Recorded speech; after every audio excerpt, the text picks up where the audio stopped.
Hello and good evening to all. This is Rohit Raj. Welcome you all to my channel, The Lawyer's Web. So today in this video, we are going to talk about or discuss about the Sales of Goods Act 1930 and its related provisions. That how it regulates the interrelation of the seller and the buyer in the market and how it solves the different disputes that arises between the seller and the buyer. Now, before proceeding with further slides and discussing different aspects and facets of Sales of Goods Act 1930, an important question arises here that why there is need of such enactment like Sales of Goods Act 1930. As we all know that for the protection of consumer in the market, there is enactment of Consumer Protection Act.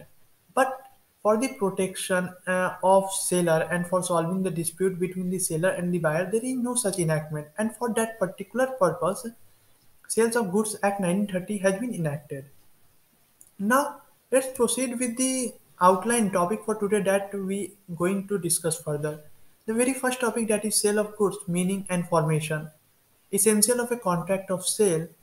What is the thin line of difference between sale and agreement to sale? What is the subject matter of contract of sale? Price, that is section 9 and 10. Effect of destruction of goods. And lastly, a caveat emptor that needs to be understood in the context of the buyer. Now, proceeding with the very first slide, that is sale of goods, meaning and formation. So before proceeding with understanding of what sale of goods mean and how what is the formation process, it is very important to understand that until and unless the general provision of Indian Contract Act is inconsistent with the provision of sale of goods act, it will continue. But when the general provisions of Indian Contract Act will inconsistent with the provision of Sale Goods Act 1930, then and there its application will be barred or stopped. Now let's understand the explanation of the sale of goods and its formation.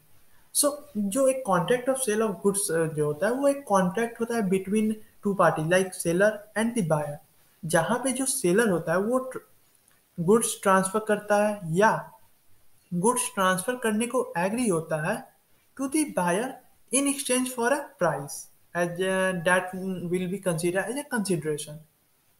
और जो contract of cell होता है ये किसी भी ये angle में either ये एब्सोल्यूट हो सकता है या कंडीशनल हो सकता है, जैसा कि इनुमरेट है सेक्शन 4 क्लॉज 2 में। Now proceeding with the next slide, जहाँ पे बात करते हैं essentials of contract of sale की कौन कौन से ऐसे रिक्विजिट्स हैं जो कि फुलफिल होना बहुत ज़रूरी है for a valid contract of sale. सबसे पहले two parties buyer and seller must होना चाहिए। ये बहुत ज़रूरी है कि ये दो पार्टी अवेलेबल हो। अगर एक भी पार्टी मिसिंग है तो कॉन्ट्रैक्ट ऑफ सेल वैलिड नहीं होगा और वो we cannot consider that particular contract as a contract of sale. Goods, अब कौन दो पार्टी हैं यहाँ पे, जैसा कि हमने डेफिनेशन में देखा कि transfer of property in goods, जो गुड्स होता है प्रॉपर्टी वो ट्रांसफर होता है from the seller to the buyer. ये होना जरूरी है, इसीलिए गुड्स का होना जरूरी है। अगर गुड्स नहीं है तो दूसरे किसी ऐसे चीज का ट्रांसफर करना जो जिसे हम गुड्स कंसीडर नहीं करते हैं, that will not be considered as a valid contract of sale. After that, price. अब goods transfer हुआ from the seller to buyer in exchange of price as a consideration. So for that particular purpose, price is an essential requisite of a contract of sale. After that, transfer of general property. There must be a transfer of general property as distinguished from a special property in goods from the seller to buyer. General property का transfer होना बहुत जरूरी है, ना कि सिर्फ like for a particular period of time like in the case of bailment we transfer goods for a particular period of time और for a particular purpose.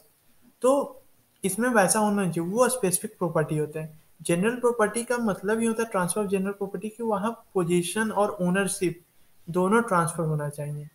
Then in that particular circumstances, it will be considered as a valid contract of sale. And after that, following all these essential requisites, essential element of a valid contract that is enumerated under Section 10 of Indian Contract Act 1872 must be present. instead of मतलब in addition to these but contract essential requisites of a contract of sale. Now moving further to the sale and agreement to sell differentiation, ki what is the basic difference that needs to be understand for differentiating between sale and agreement to sell. सो जो अगर cell की बात करें तो cell में जो goods होता है वो ट्रांसफर होता है ऑन इमीडिएटली, लाइक अभी मैंने कॉन्ट्रैक्ट ऑफ सेल में इंटर हुआ तो अभी गुड्स ट्रांसफर होगा from the seller to buyer. But in an agreement to sale जो ट्रांसफर ऑफ प्रॉपर्टी होता है इन द गुड्स वो फ्यूचर टाइम में होता है या related to any subjects that need to be fulfilled for the transfer of that property in the goods. Now, a sale can also only be in case of existing and specific goods only. जो अब immediately transfer करना है from the seller to the buyer goods को, तो वो that can be only in existing and specific goods only. That needs to be identified and that should be present at that particular time of contract of sale, which is not going to be possible in the case of contingent goods or future goods. Whereas an agreement to sell is mostly in case of future and contingent goods, जैसा कि मैंने explain किया अभी. Now, third point is in sale if the goods are destroyed, the loss falls on the buyer. तो जो अगर cell की बात करते हैं तो यहाँ पे जैसा कि इमीडिएट बेसिस पे जो ट्रांसफर होता है वहाँ पे जो अगर जो गुड्स है अगर वो किस डिस्ट्रॉय हो जाता है, खत्म हो जाता है, तो उस केस में जो लॉस होगा वो बायर पे फॉल करेगा. Buyer will be responsible to pay damages और pay the price for the that particular goods that has been destroyed. But अगर एग्रीमेंट टू सेल की बात करें तो वहां पे अगर गुड्स डिस्ट्रॉय होता है किसी भी गलती किसी कारण से, तो वहां पे जो लॉस होगा वो बियर कौन करेगा? Seller.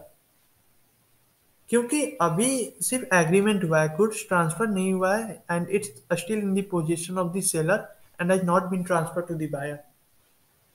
And lastly in a sale जो बायर अगर इन एनी कंडीशन जो बायर है अब वो अगर फेल कर जाता है टू पे दैट पर्टिकुलर अमाउंट और particular price of the goods, और वहां पे उस कारण फेलिंग टू पे the price of the goods contract जो है वो ब्रीच करता है, तो वहां पे जो सेलर है वो बायर को सू कर सकता है to provide the price of the goods.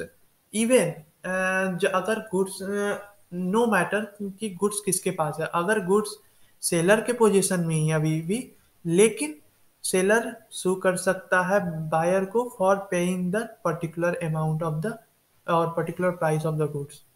But agreement to sell में बिल्कुल उल्टा है कि यहाँ पे अगर कॉन्ट्रैक्ट ब्रीच ऑफ कॉन्ट्रैक्ट होता है बायर के, तो बट सेलर वहां पे भी ट्रैवल करेगा बायर को. बट डिफरेंस ये होगा कि वहां पे seller can not demand for the price of the goods.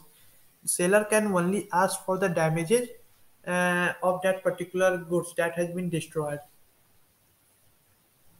So I hope आप सभी को समझ आया होगा सेल और एग्रीमेंट टू सेल के डिफरेंस में. Now after that, subject matter of contract of sale. अब क्या क्या चीज कौन कौन से गुड्स होते हैं और कौन कौन से चीजें सब्जेक्ट मैटर नहीं कंसीडर किया जाता है in the terms of contract of sale. तो सबसे पहले जो अगर हम बात करें कि कौन से चीजें सब्जेक्ट मैटर नहीं कंसीडर किया जाता है कॉन्ट्रैक्ट ऑफ सेल में, वो होता है actionable claims and money are not goods, उसे कंसीडर नहीं किया जाता है. तो सबसे पहले जो एक्शनेबल क्लेम होता है, लाइक अगर कुछ डेट है वो ड्यू है from one person to another from, तो in that circumstances that will not be considered as a good, and that particular and for receiving that particular date from that from the concerned person, an actionable claim can be filed in the court and not be bought or sold as a good.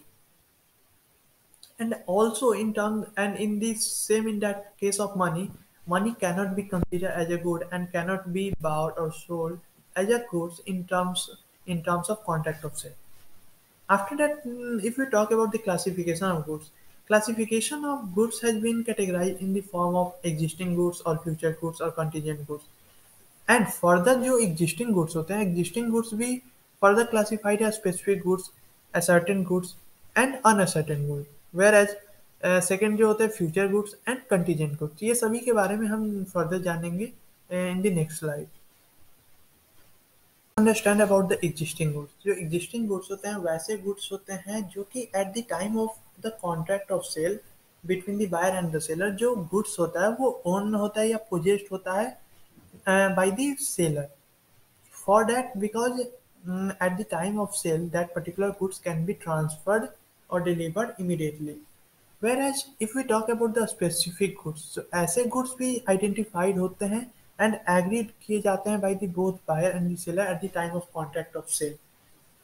It means कि like buyer और seller जब contract of sale में enter होते हैं तो वो उस particular concern और पर्टिकुलर गुड्स को आइडेंटिफाई करते हैं और इजली एग्री करते हैं कि हाँ मुझे ये पर्टिकुलर गुड ही चाहिए फॉर, और ये पर्टिकुलर गुड ही डिलीवरी होनी चाहिए।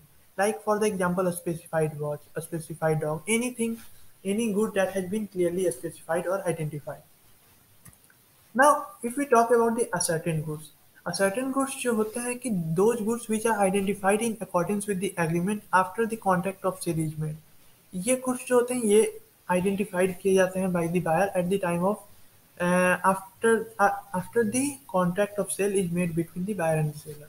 Whereas in case of unascertain goods, ऐसे गुड्स बायर के द्वारा आइडेंटिफाइड नहीं किए जाते हैं स्पेसिफिकली, बिकॉज ये जो अनसर्टेन गुड्स होते हैं ये पार्ट होते हैं बिटवीन, पार्ट होते हैं बहुत सारे गुड्स के बीच का, लाइक अलॉट के बीच का, कि दिन जो कि इजली आइडेंटिफाइड नहीं कर पाते हैं buyer and rely and enter into the contract of sale on the basis of the description given by the seller. Whereas, if we talk about the future goods as the name itself suggests that these are the goods which the seller does not possess at the time of contract, but which will be manufactured or acquired by him after making of the contract of sale। इसका मतलब है कि जब contract of sale में enter होते हैं buyer और seller, at that time seller does not possesses that particular goods, but at the time of the delivery of that particular goods, these goods will be acquired or been finally manufactured and been in the position of the seller for the delivery. Now, let's understand the important concept of price that is been involved in the Sales of Goods Act. Now, that is enumerated, also enumerated under section 9 and 10, that is price। अब price simple सभी लोग जानते हैं कि price का क्या role होता है इन अ जनरल कॉन्ट्रैक्ट, कि फॉर द डिलीवरी अगर समझते सिंपल वे में कि अगर मार्केट में जाते हैं कोई भी गुड खरीदने के लिए तो वो गुड हम आइडेंटिफाई करके जब हम बायर से लेते हैं तो इन एक्सचेंज हम उसे कुछ प्राइस, जो गुड्स का प्राइस होता है उतना हम पैसा देते हैं। उसी चीज़ को यहाँ पे हम एक्सप्लेन करेंगे और डिफरेंट एस्पेक्ट्स में देखेंगे। Like very first important aspect that is ascertainment of price. Price कैसे फिक्स होगा भाई? तो price in a contract of sale अगर हम बात करते हैं तो ये तीन तरीकों से फिक्स होता है। एक तो in the beginning of contract, contract में ही फिक्स है कि इस पर्टिकुलर प्राइस पे ये कुछ डिलीवर हुआ। सेकेंड, ये कॉन्ट्रैक्ट में ना होके ये छोड़ दिया जाता है on the description of the parties कि ये एक पर्टिकुलर प्राइस पे ये एग्री होके कॉन्ट्रैक्ट ऑफ सेल फिलफिल करेंगे। After that lastly determined by the course of dealing between the party, ये लास्ट वाला जो है इस पे छोड़ दिया जाता है कि जो डीलिंग होगा between the party on the basis of that वो प्राइस फिक्स कर लेंगे। After that agreement to sale at valuation. अब इसका मतलब क्या होता है कि इसका मतलब ये होता है कि जो पार्टी जो होते हैं ये एग्री करते हैं कि जो सेल और बाय होगा गुड्स का on the term that price, जो प्राइस होगा गुड्स दैट पर्टिकुलर गुड्स का वो फिक्स किसके द्वारा किया जाएगा? थर्ड पार्टी के द्वारा। और इन एनी केस अगर थर्ड पार्टी कोई उस पर्टिकुलर गुड का वैल्यूएशन नहीं कर पाता है, प्राइस नहीं फिक्स कर पाता है, तो that particular agreement will become void, क्योंकि कोई प्राइस ही फिक्स नहीं हुआ है। अगर प्राइस फिक्स नहीं हुआ है थर्ड पार्टी के द्वारा तो जो sale and buying of goods है और द कॉन्ट्रैक्ट ऑफ सेल जो एग्जिस्ट हुआ बिटवीन साइंड हुआ है between the seller and the buyer वो टोटली वाइड है, क्योंकि हमने देखा कि प्राइस जो है वो बहुत ही इसेंशियल रिक्विजिट और इसेंशियल एलिमेंट है of the sales of good for a valid sales of goods contract of sale of good. Now after that, earnest। अब earnest money क्या होता है? लाइक अगर कॉन्ट्रैक्ट ऑफ सेल में जैसे इंटर करते हैं तो बायर जो होता है वो कुछ tangible assets as a token seller को देता है अ, कि ये आप रखिए एज अ गारंटी और अ सिक्योरिटी कि मैं ये पर्टिकुलर कॉन्ट्रैक्ट फुलफिल करूंगा, परफॉर्म करूंगा, और इन केस अगर मैं नहीं कर पाता हूँ तो ये आप एक्वायर कर लीजिएगा, ये आप जब्त कर लीजिएगा। और इन केस अगर वो जो बायर है वो ड्यूली परफॉर्म करता है कॉन्ट्रैक्ट को, तो जो पर्टिकुलर अर्नेश है, जो टोकन ऑफ गुड फेथ और एज ए गारंटी जो रखा गया है सेलर के पास, वो रिटर्न कर दिया जाएगा to the buyer, to the seller, to the buyer. Now let's understand about the effect of destruction of goods. तो effect of destruction of goods होता है वो बेस्ड होता है on the doctrine of impossibility of performance, as the name itself makes you all clear about what it's going to be and what we are going to discuss. Now, under the effect of destruction of goods, two important subtopics we going to understand that goods perish before making of contract, that is enumerated under section 7, and second, goods perishing after the agreement to sell but before the sale is effected, that is section enumerated under section 8.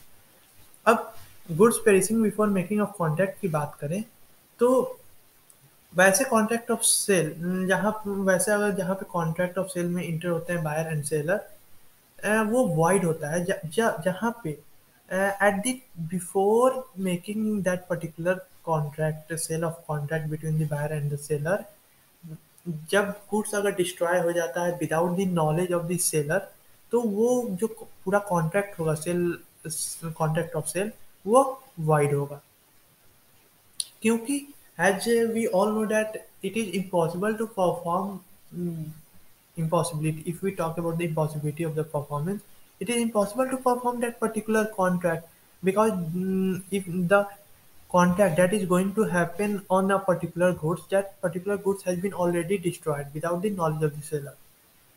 Now, if we talk about the goods perishing after the agreement to sell but before the sale is effected, as the subtopic itself establishes that an agreement to sell a specific goods become void if subsequently the goods without any fault. Same थोड़ा सा thin line of difference है, like कि इसमें भी जो goods है वो destroyed हो जाता है without the knowledge of the seller, तो वो जो agreement होगा वो void होगा. Now let's understand about the next topic, that is caveat imperator, that talks about the let the buyer be aware. As the explanation or the meaning of the caveat emptor, that is let the buyer be aware, itself explains the whole crux of this topic. If the buyer should be aware about some of the prima facie defects in the context of goods. Now, in a context of sale of goods, the seller is under no duty to reveal unflattering or prima facie truth about the goods sold. As the name itself suggests that those defects which are prima facie with related to in the context of goods, that should be identified by the buyer itself, and it is not the duty of the seller to tell each and everything that is prima facie evident, mm, that is prima facie evident about that particular goods. Now, it basically, in a very layman language, if you understand, it clearly says that when a person buys goods, it is his duty to examine the goods thoroughly, so that he can know the latent and patent defects of that particular goods, and on that basis, he can make the rational decision about the buying of the goods. Now, as it's the duty of the buyer to examine or to prima facie find the defects of the goods. But there are some of the exceptions of this also. Let the buyer be aware. The very first exception, that is fitness for buyer purpose. अब इसको बहुत अच्छे से समझते हैं simple language में, जहाँ पे एक ऐसा कंडीशन जहाँ पे बायर एक्सप्रेसली ये सेलर को समझाता है कि मुझे इस पर्टिकुलर पर्पस के लिए गुड्स चाहिए, रिक्वायर्ड है, and after expressing his requirement he relies on the seller skill और जजमेंट कि हाँ, मेरे बताने के बाद कि इस पर्टिकुलर पर्पस के लिए मुझे गुड्स चाहिए, तो बायर रिलाई करता है सेलर के जजमेंट्स पे, and situation in that particular situation अगर कोई डिफेक्ट निकलता है, तो buyer will not be responsible and caveat emptor जो कंडीशन है, let the buyer be aware, will not be applicable. Second, if we talk about the second exception, that is consent by fraud. अब ऐसा situation जहाँ पे जो buyer का consent है, उस वहाँ वो सेलर ने किसी फ्रॉड तरीके से अगर वो कंसेंट लेता है बायर का, और by concealing any defect which could not be discovered by any reasonable examination, that is not prima facie evident, that is not prima facie examined or can be gone through or through revealed. In that particular circumstances, caveat emptor condition or the let the buyer be aware condition will not be applicable. क्योंकि जो जो defect था वो easily examine होने लायक नहीं था, which cannot be revealed easily, that can only be stated और B known to the buyer through the help of seller. Now, and the last, that is of merchantable quality. Goods of any kind of merchantable quality if they are fit for the purpose for which the goods of kind are commonly bought. अगर seller अगर ये बताता है कि मुझे इस particular काम के लिए चाहिए, इस पर्टिकुलर पर्पस के लिए गुड्स चाहिए, इस क्वालिटी का गुड्स चाहिए, तो in that particular circumstances it is the duty of the seller to provide the best suited goods and not the defective goods. और अगर कोई ऐसा डिफेक्टिव गुड्स प्रोवाइड किया जाता है by the seller, then the seller cannot say that it's the buyer duty to be aware about the prima facie defects, because the buyer has clearly expressed his purpose and stated about the merchantable quality of that particular goods. So it's the duty of the seller to provide the defect free goods. Now, hope all understand about the different facets or different aspects of Sales of Goods Act. And for more videos, kindly subscribe, like, and press the bell icon.